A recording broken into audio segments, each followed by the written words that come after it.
Merci, chers internautes, de nous suivre encore dans votre émission Entretien avec, qui aura également ce plaisir et l'honneur de recevoir M. Abdoulaye Mané, coordinateur des jeunes de Bokk Gis Gis, membre du comité directeur, membre également du secrétariat exécutif. M. Mané, assalamu alaikum. Wa alaikum salam. Ok, merci d'avoir accepté notre invitation. Tay ñu war a waxtaanee ponk yu wuute également bu ñu njëkk a waxtaanee mooy le mémorandum bi nga xamante ni moom le gouvernement du Sénégal génne jéem a créer benn commission indépendante dans le cadre de situer les responsabilités suite aux événements yi nga xamante ni moo fi jotoon am de la période du 3 au 8 mars. Mais surtout danañ waxtaanee aussi le projet, la question de l'emploi des jeunes et surtout de l'employabilité de ces jeunes-là. Et tout terminé en troisième partie, on va parler spécialement du projet de société et la vision de votre parti Bokk Gis Gis dirigé par M. Pape Diop. Alors on commence d'abord par le mémorandum bi nga xamante ni moom la État Sénégal génne à travers le ministre des Forces armées M. Sidiki Kaba wax ne dañuy créer benn commission indépendante pour jéem a situer les responsabilités, pour jéem a punir sévèrement ñi nga xamante ni tey ñoom ñooy auteurs yi nga xamante ni moom moo jot a xew ci période du 3 au 8 mars ba Sénégalais yu bëri ñàkk seen bakkan. Merci Demba. Tout d'abord maa ngi lay remercier ci invitation bi nga may ma occasion bi nga ma may ni pour ma waxtaan ak Sénégalais yi surtout ndaw ñi. Donc pour revenir à ta question da nga may permettre ma def un peu benn rappel historique boo xam ni c'était depuis 2011. 2011 le président Macky Sall avec sa coalition dafa am benn discours bu mu doon scandé discours boobu c'était dañoo bëggoon restaurer les valeurs de la République ba mu am ay termes yoo xam ni dañ ko doon utiliser c'était des termes qui avaient fait un tic dans la tête des Sénégalais. La patrie avant le parti, une gestion sobre et vertueuse. C'est-à-dire il y avait pas mal de slogans yoo xam ni à l'époque dañ ko scandé woon mu amoon lu mu juróon ci Sénégalais yi ba Sénégalais yi accompagné Macky Sall fal ko en 2012. Toujours pour rappel Abdoulaye Wade n'a pas été démis de la tête de la présidence parce que par défaut de bilan. Non, Abdoulaye Wade dañ ko jëlee fii parce que dañ jàppoon ni sur le plan moral dafa am lu bëri loo xam ni régime mu Abdoulaye Wade yàqoon nañ ko loolu la sénégalais jàppoon te lu tax loolu sénégalais jàppoon ko mooy Macky Sall ak ñi mu àndal dafa am discours boo xam ni dañ ko doon tenir di diaboliser le régime, l'ancien régime du président Abdoulaye Wade. Donc je peux citer nommément des gens comme Latif Coulibaly, des gens comme Abdoul Aziz Diop, Hélène Tine, toutes ces personnalités là tey kenn gisu leen parce que pour rappel nous sommes en train de vivre aujourd'hui pire que ce que nous vivions sous le régime de Wade. Pire. Et ça sur tous les plans. Donc tey su ma gisee mu am loo xam ni xew na gars yi au lieu que ñu tirer ci par exemple au lieu que ñu génnee les causes de cette affaire là ñu génnee les conséquences di jéem a évaluer loo xam ni moom moo am ci yàqute mais effectivement ñëpp la métti lu fi ay xew mais lan moo waral loolu foofu la ñu war a teg suñu tànk fi mu jógee c'est pas ci Ousmane Sonko la tàmbalee dafa am benn processus boo xam ni régime mu Macky Sall dañ ko yàgg noot sénégalais xam nga bu ñuy taw di naan nguuru Macky Sall boo àndee ak Macky Sall lenn du la inquiéter si tu es dans l'autre camp boo commettre benn infraction sax ñu ñëw sëppaloo sa kaw sonal la loolu dafa war a jeex. Ils l'ont essayé avec Karim Wade, ça a réussi. Ils l'ont essayé également avec Khalifa Sall, tout en violant toutes les procédures. Mondial. Mais si vous avez Ousmane Sonko, c'est les Sénégalais qui ont compris que la justice, si elle ne peut pas rendre la justice au nom du peuple, c'est le peuple lui-même qui doit prendre toute sa responsabilité pour se faire justice soi-même. Et c'est ce qui c'est l'olmo amon qui manifestation yo xamni mo undi won le 3 mars ci kaw Ousmane Sonko. Donc gouvernement bi tay au lieu que nous apporter des solutions ñu nekk di manigancer pour jéem a incriminer Ousmane Sonko. Pour nous, le cas Ousmane Sonko, affaire bi c'est derrière nous, hein, dépassé nañ ko parce que y a des ay kilifa ci réew mi ñoo toog wax pour indi apaisement mais tey bu ma demee ba gisaat gouvernement bi di bindaat ay mémorandum ba pare ci biir mémorandum bi di incriminer Sonko te ñëpp gis nañu ni loo xam ni vraiment moo indi ay meurtre gars yi topp ñu ko ba mu sës les forces de l'ordre qui ont tiré à bout portant de jeunes Sénégalais, l'armée là-bas dans le sud qui a tiré également à bout portant des jeunes Sénégalais loolu yëpp waxuñu ko ñuy scandé di naan Ousmane Sonko def non pour man c'est un faux débat. C'est un faux débat, d'autant plus que les Sénégalais sont conscients que c'est une affaire de complot qui a mal tourné et qui s'est tourné contre le régime de Macky Sall. Les gens ont goûté l'affaire. Xam nañu ni du justice mooy xeexal askan wi justice bu mooy wax mooy justice boo xam ni justice Sénégal xam nga boo demee dëkk boo xam ni les magistrats dañuy dem ba di génn di démissionner. Et donc di ngaññi justice bi ci boppam indépendance justice. Ah mais du man maa ko wax loolu ñoo xam ne ñoo nekk dans le corps de la justice ñoom ñoo ko wax des magistrats ñoo génn def ay conférence de presse ne la justice est muselée loolu dafa c'est au su et au vu de tous les Sénégalais donc kon bu ñu yàq ci affaire bi léegi nag les Sénégalais ont compris que aujourd'hui pour se faire justice il faut que nit ñi arracher la justice. Est-ce que tamit du doon lu doy waar bu fekkente ni danoo nekk ci réew boo xamante ni askan wi dafay ŋàññi saa su nekk la justice mi nekk socle de la paix est-ce que du nekk demain dans l'avenir des problèmes bu fekkente ni les citoyens ne font pas confiance à leur justice. Ouais, mais xam nga par exemple quand la justice ne marche pas dans des principes mais yoon la nga ŋàññi ko. Et qu'est-ce qui l'empêche de marcher? Ah mais par exemple aujourd'hui xam nga Macky Sall bu muy fallu en 2012 déjà il l'avait dit hein. Il ne va pas siéger au conseil de la magistrature. Il l'a dit. Le parquet sera séparé du ministère public. Tout ça, on l'avait dit. Donc, am na loo xam ni waa justice seen jëm bopp tënk nañu benn bataaxal boo xam ni ñoom pour ñu moom seen bopp foofu la nguur wala jaar mais bu ñu gisul loolu ñu xam ni nguur moo amul intention pour que dëkk bi dox ci justice te fee yoo xam ni ñu ngi koy gis. koo xam ne da nga ànd ak Macky Sall nga am loo xam ne def nga ko salfaañe vraiment yoon dal sa kaw ñu bàyyi la nga dem tëddi sa kaw mais lan moo gën a garaaw ñu jàpp un député mu yor faux billet ñu tëj ko génne ko bàyyi ko mu dem xam nga loolu c'est extrêmement grave mais dund nañ ko on a vu des ministres épinglés ay ministres de la République ay DG qui ont été épinglés par des rapports d'audit mais qui n'ont pas été inquiétés. Mais ce député quand même jàppoon nañ ko ba condamné ko. mais député bi jàpp ko condamné ko après bàyyi ko bu dem tëdd ci këram loolu mooy condamnation. mais grâce lañ ko. waaw mais grâce kan mooy gracier. Le président de la. Ah voilà. Il y a combien de Sénégalais là-bas? Il y a plusieurs Sénégalais. Ouais, d'accord. Quand on parle de faux billets, des milliards, kooku dafa mériter grâce. Qu'on se dise la vérité.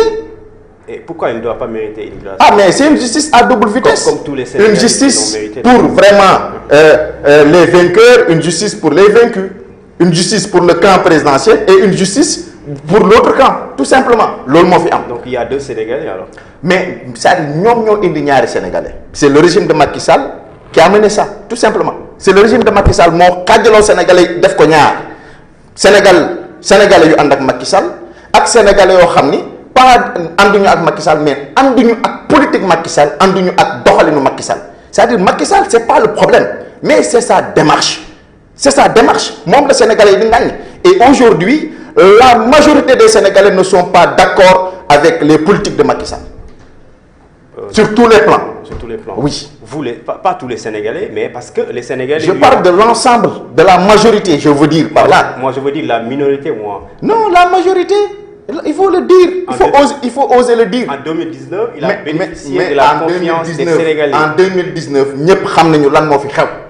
En 2019, c'est un processus de liquidation de certains leaders politiques pour bu ñu bokk ci élection yi loolu moo jiitu. ñaareel bi ñu gis un ministre de l'Intérieur qui est censé organiser des élections taxaw publiquement ne je ferai de tout mon possible pour que sama candidat jàll loolu fu mu amee. avec le code consensuel de 1992 boo xam ni sénégalais yi xeex nañ ko teg nañ ko fi pour njëriñu Sénégal Ablaye Wade jaaree fa ànd ak mu am démocratie Macky Sall moom ci boppam ak loolu lañ ko fale mu ñëw changer les règles du jeu juste pour son intérêt propre juste pour se consolider au pouvoir mais loolu dafay jeex Macky Sall il peut se déclarer roi là-bas à Mermoz ou bien dans son siège à Benno Bokk Yaakaar mais pas dans ce Sénégal ça je peux te le garantir loolu mën naa la ko leeral. Ça passera pas. Ah oui. Et ça passera pas avec tous les moyens. Voilà. Même malgré tout ce qu'il fera pour se maintenir au pouvoir, vous en tant qu'homme politique, 2022, 2024 plutôt, c'est dans 3 ans, nous serons appelés à choisir un autre président ou bien à renouveler la confiance au président Macky Sall. Non, il ne faut pas parler de renouvellement de confiance au président Macky Sall. Macky Sall, aujourd'hui, pour 2024, il est out, un point, un tiré. Il est out. Il est out? Oui, il le sait très bien. Il est out. Donc, nañ jàll dem ci leneen. Et pourtant, récemment, hier, on a entendu Thérèse Faye wax ne seul le Conseil constitutionnel moo mën a tere wala moo mën a daganal la candidature prochaine du président Macky Sall. Est-ce que exactement c'est pas le Conseil qui doit décider également? C'est-à-dire, je pense que les gens ne font pas quelques recherches. Vous savez, le référendum de 2016, c'était dans un contexte qu'on avait mis en place ce référendum-là, avec une campagne comme une campagne présidentielle. Tout ce qui intéressait les Sénégalais dans ce référendum-là, c'était la diminution du mandat du président de la République de 7 à 5 ans.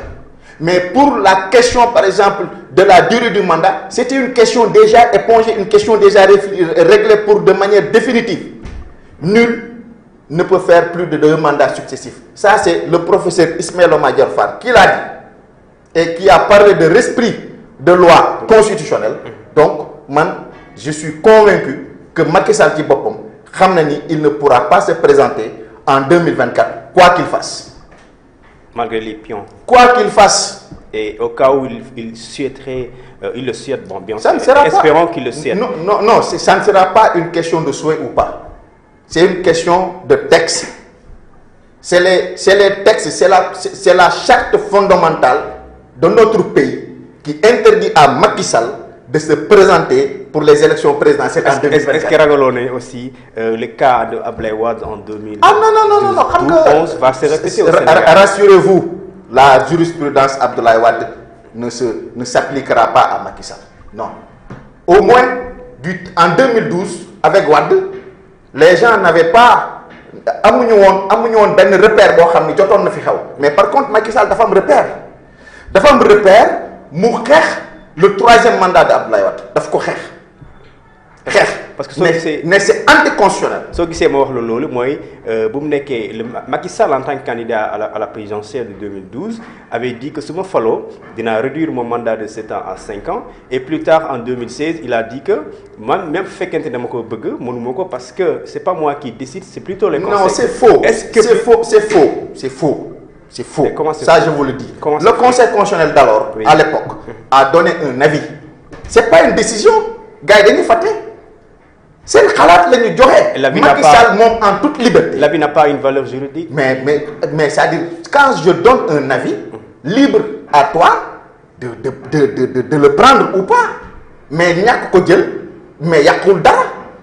Moom dafa taxaw sur le plateau international devant des chefs d'État ba mu amoon sax jamono ay chefs d'État yu ko doon féliciter di naan oui c'est une première ñu gis un chef d'État qui est élu pour un mandat de 7 ans nangu ko wàññi vraiment yóbbu ko 5 ans xam nga loolu bu ma koy seetaan sax léegi damay ree mais bu ñu loolu weesu na jàll na garaawul mais fu ñu jëm en 2024 Macky Sall fi mu toog moo la gën a xam ni il n'osera même pas se présenter en 2024.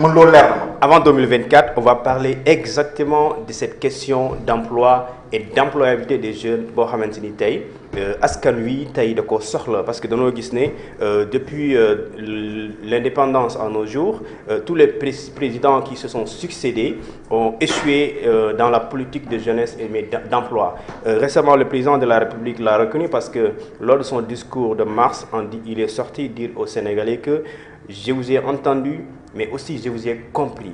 Le 3 avril plus tard, dans son discours à la nation, il a dit clairement que il faudrait que ces jeunes-là soient insérés afin qu'ils puissent gagner dignement leur vie.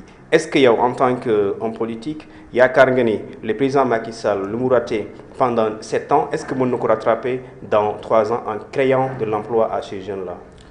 balaa may dugg dans le fond de cette question damay tontu ci fi nga mujjee.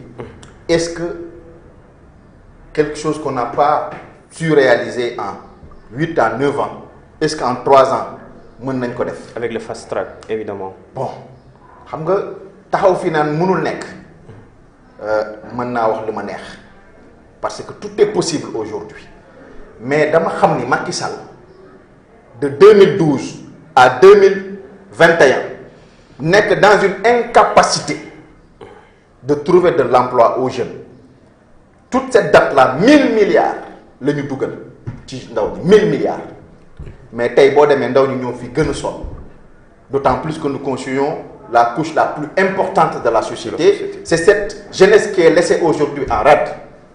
1000 milliards fu mu jaar nañu évaluer. Il s'est prononcé le 8 mars plus précisément le 3 avril également. Le 3 avril qu'est-ce qu'il a fait? Il a tout simplement fait un aveu d'échec. Il a dit publiquement que j'ai échoué ma politique de jeunesse. Macky Sall l'a dit devant les Sénégalais. Il l'a dit. Selon vous? Il a dit qu'il a échoué la politique de jeunesse au Sénégal. wax na ko léegi nag lu ko waral mooy les orientations des politiques publiques de jeunesse, des orientations inefficaces wala ñàkk xam-xam. Xam nga ministre de la jeunesse bu ñu jot a am ni bu mujjee bi ndaw ñi xamuñu ko. C'est le ministre le plus impopulaire depuis l'histoire politique du Sénégal. Ministre bu amul benn xam-xam. Et c'est quoi exactement le problème?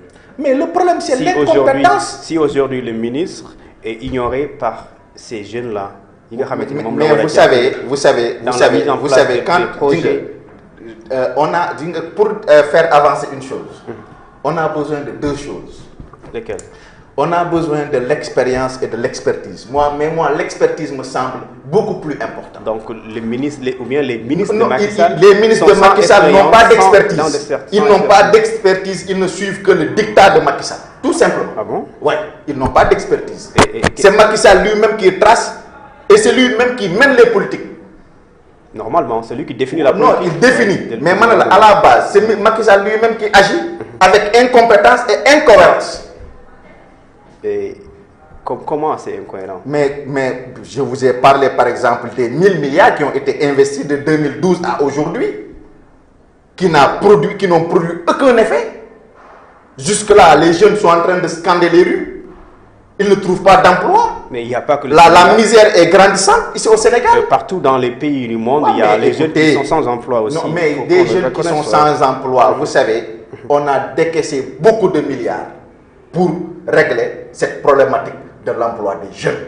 Pour rappel, nous avons perdu plus de 400 jeunes dans la mer, au sud de l'État du Sénégal, et qui n'a fait aucune action à l'endroit des parents de ces victimes-là. C'est extrêmement grave.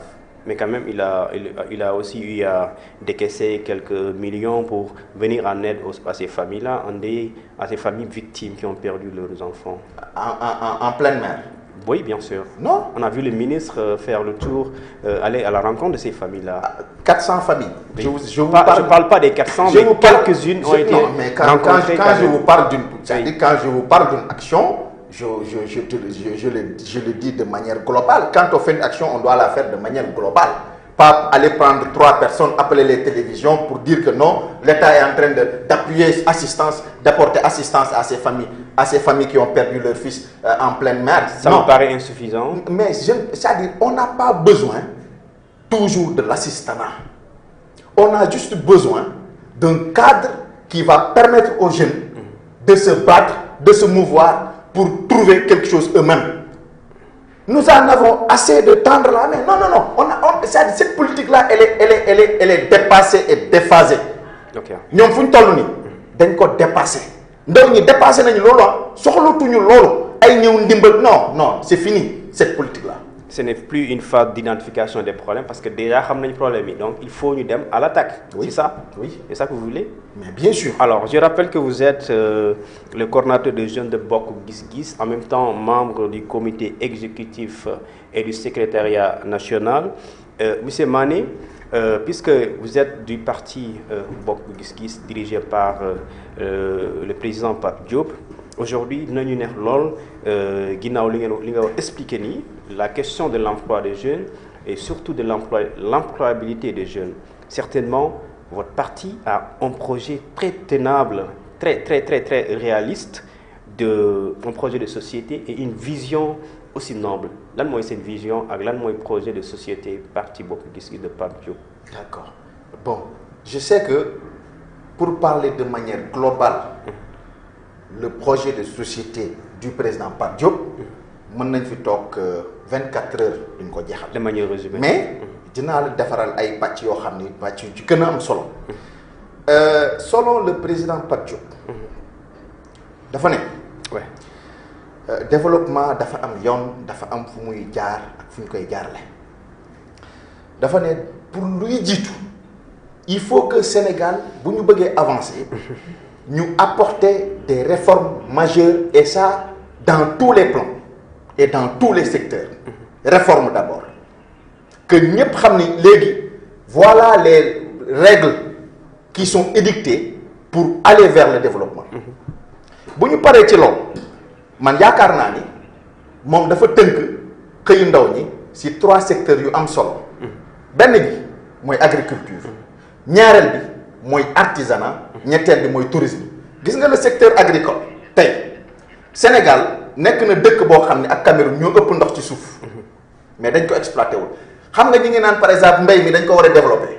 mais on ne peut pas développer ce secteur là avec 3 mois de pluie c'est pas possible.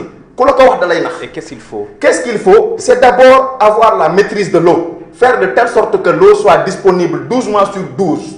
Encore pour rappel, au Sénégal, nous avons peu d'agriculteurs et beaucoup de paysans. Il faut transformer ces paysans-là en agriculteurs. Si vous vous rappelez la période de soudure, on dit que l'État doit apporter assistance aux paysans. Mais quelqu'un qui est censé nourrir les Sénégalais, non l'État doit apporter les dundu, période de soudure. loolu mooy kon politique bu ñu mener dans l'agriculture doxul mooy ñu fexe ndox am emblaver le maximum de terre défiscaliser tout ce qui est matériel agricole faire des pôles agricoles installer ko dans des zones dans chaque zone installer un lycée qui va former des jeunes en ingénierie agricole bu ñu ko defee ñu béy par exemple Sénégal nous avons besoin de 1 600 000 tonnes de riz paddy c'est un exemple 1 600 000 tonnes de riz paddy 1 600 000 tonnes de riz paddy bi 400 000 tonnes yi dañ koy importer 600 milliards mooy génn fii di dem ñu ngi béy fii ceeb mais nan la ñu mën a defee ba 600 milliards day génn 600 milliards boobu des fii fromage dañ koy jéggaane bitim réew boo demee fii ñu ngi tuur meew tout le temps donc pour vous dire que y a tellement de secteurs porteurs yoo xam ni dañ ko war a booster pour permettre aux Sénégalais d'avoir de petites unités industrielles pour transformer les produits locaux. léegi nag li ma la doon wax ci ceeb bi si on se bat jusqu'à disposer de l'autosuffisance ñu am 1 600 000 tonnes yoo xam ne soxla nañ ko. il faut maintenant que ñoo xam ne ñoom dañ doon importer ceeb ñu dem jënd le matériel agricole indi ko installer ko Sénégal pour ceeb boo xam ne béykat yi dañ koy béy 12 mois sur 12 ñu koy jënd di ko transformer di ko jaay ba di ko exporter. léegi boo jógee foofu. di nga dans le secteur de l'artisanat nous avons 300 corps et métiers dans ce secteur-là.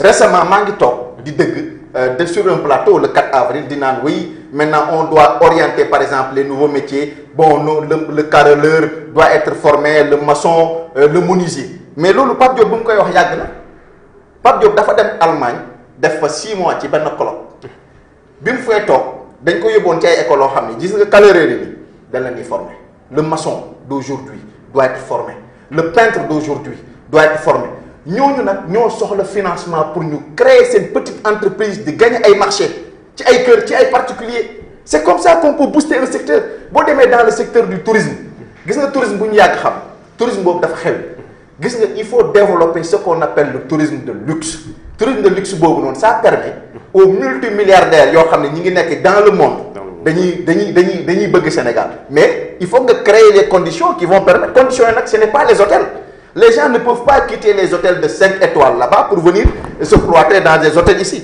non lu ñu soxla mooy par exemple des terrains de golf dafa am yu bëri yoo xam ni xam-xam moo koy indi te mooy dugal koom te ñu nekkal ni en face nguuru Macky Sall xam-xam boobu amuñu ko. ok léegi on peut rattraper par le temps dinañ waxtaanee tuuti ci li nga xamante ni moom mooy le projet de Pape Diop en tant que président de Bokk Gis Gis lan moo nekk exactement lui proposition pour la question de l'emploi et de l'employabilité des jeunes. Pourtant c'est ce que je tentais de vous expliquer.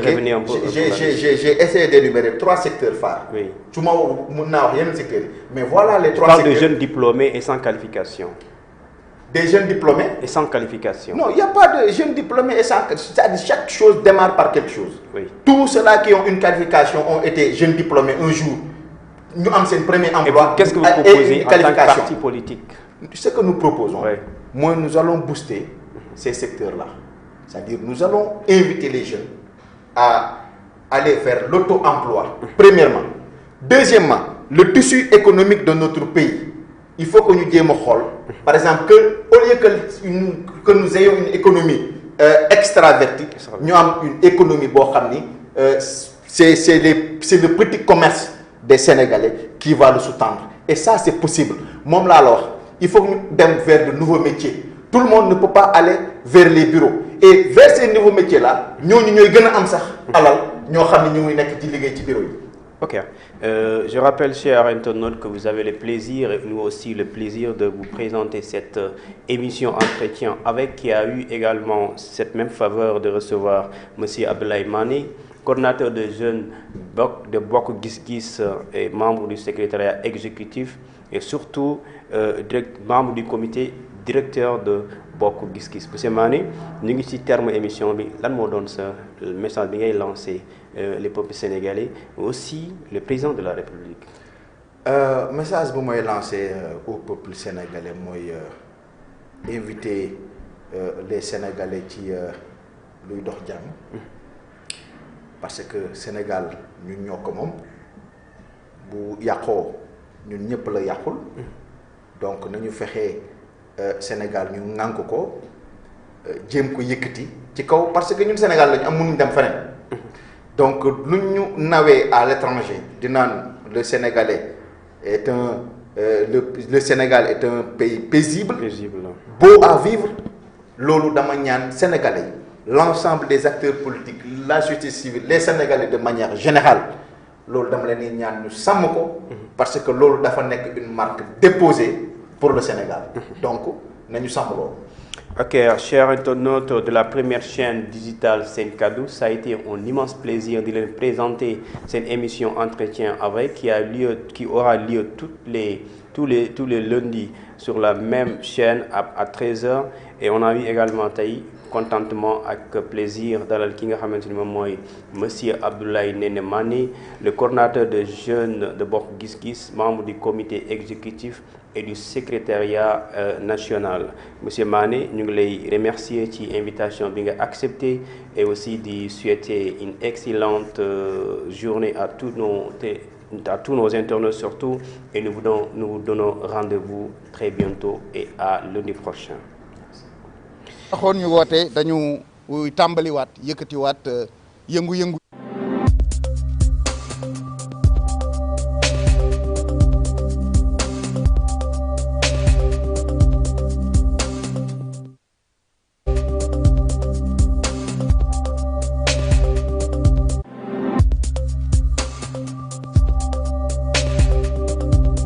jaajëfal yéen taskatu xibaar liggéey bi nga ci def waaye waa Kër Docteur xeex bi nga xam ne xeex nañ ko ci ak sénégalais yi nga xam ne ni donte métti na ñu ngi jéem di respecter mesures barrières yi Bokk Gis Gis di leen wax ni foofu la ndax balaa nga naan naam ne fa ku wérul doo mën a liggéey kon nañ gën a góorgóorlu nekk foofu bi ñu daa jaajëfalee waa Kër Docteur kon bisu tey bi dajale woon pour tàmbaliwaat jóg ci parti bi biñ ko defee nag ñu waxtaan li xew ci réew mi ci fan yi weesu muy loo xam ne ni ku bëgg réew mi jàpp nañ ne li neexu la ñu ciy profité di jaaleel ñi ci ñàkk bakkan di massawu ñi xam ni seen alal yàqu na ci waaye atim di invité tous les acteurs di wax ni lu dul jàmm ko gën kon dox ci jàmm wax ci jàmm moom la ñëpp war a liggéey waaye di ñaax di wax waa nguur gi ne leen li xew war naa tax ñu làbbali seen loxo ci politique yi nga xam ne ñu ngi ko doon def ci wàllu social ci wàllu emploi waaye itam ñu xoolaat tërëni sunu justice ndax ci dégg-dégg nu nit ñi bari na loo xam ne ni jàpp nañu lu ñu war a soppi la waaye si kër yi nga xam ne ni ñooy war a saytu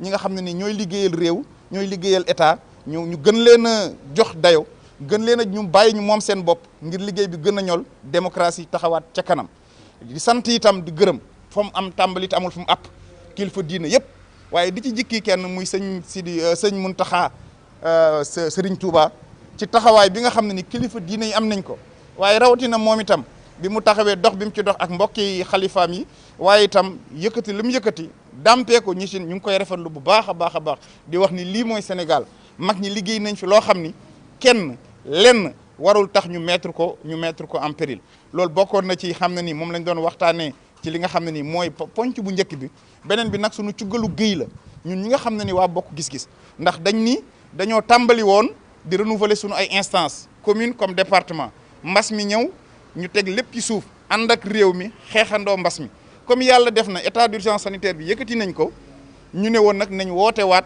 jógaat waxaat mbooloo mi nekk bokk gis-gis ne leen ku ne fa nga ne su fekkee ni nga def ni waa Bignona waa Suuju waa Sédhiou waa Salimata ñi nga xam ne ni ñoom jot nañ monter seeni bureau ñu yeggali monter bureau yi su ko defee ñu mën ko jébbal parti bi ndax dafa am ci yu ñu jub muy élection locale moo taxit ci loolu itam ñuy ñaan ñi nga xam ne ni bokk gis-gis lañ bokk fa ñu dëkkee ñu waxtaan ak ña ñu dëkkal jër ko yeggale parti bi ci kaw ndax itam lu kenn mën ñaara ko dàq te ñun dañoo fi ñu fas yéene jëm ànd soit ñu demal suñu bopp wala ñu ànd ci coalition bu mag moo tax parti bi tey jox mandat kii di suñu kilifa di président Pape Diop ni ko na waxtaan ak ku mën a waxtaanal ci réew mi ci parti opposition yi ñu xool nan lañ mën a àndee am coalition bu mag ba local yii di jëm ñu am ci ay ndam yu mucc ayib ci daaneel nag moom comme parti bi jógaat na fukki fan yu juróom yu nekk danañ daje secrétariat national càmbar li xew ci réew mi wax ci suñu xalaat waaye raw ci dool it président Pape Diop à partir de fan yi di ñëw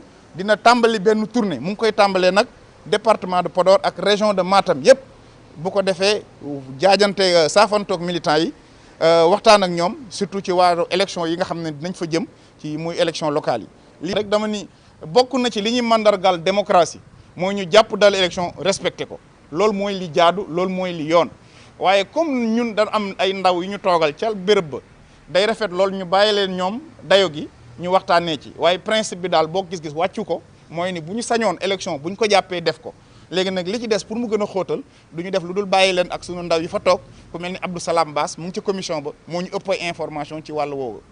sunu kilifa nag damay faral di wax ni wax dafa am waxantu am waxandoo am wax day am yilla am dayo te ki ñu nekkal dama ni politique parcours la doxin la mais discours la waxin la mu am lu ñu mandargee le président Pape Diop muy nit ku dal nit ku jub nit ku wax lu mu xam li xawoon nag bari na ñuy waxee seen tayefu bakkan ndax dañoo mer lool ñii dañoo tiit lool ñii dañoo jaaxle lool ba tax na nag Olof Njaay di faral di wax ni buy taw kenn du fobere lii moo taxoon ñu bëggoon am élément yëpp ba ñu ko analyser ba li ñuy wax nekk lu ñu wóor waaye nekk lu mën a amal njëriñ askan wi lii képp dong kese moo tax kenn déglu woon président bi waaye ñun ñi yor parti bi ñii ñi nekk ay responsable ku nekk fa nga nekk ba mu jotee yëkkati nga kaddu ñaawlu bu waree ñaawlu artu bu waree artu conseil bu waree conseil lii rek moo tax ñun ñuy doxee ñun nag naam xëy na du ñu dégg lu bëri ndax ñun ñoo jël ci ñun la responsabilité di daw buzz di daw émotion lu ñu wax rek dañ bëgg mu méngoog la ñu gëm ak lii dëgg.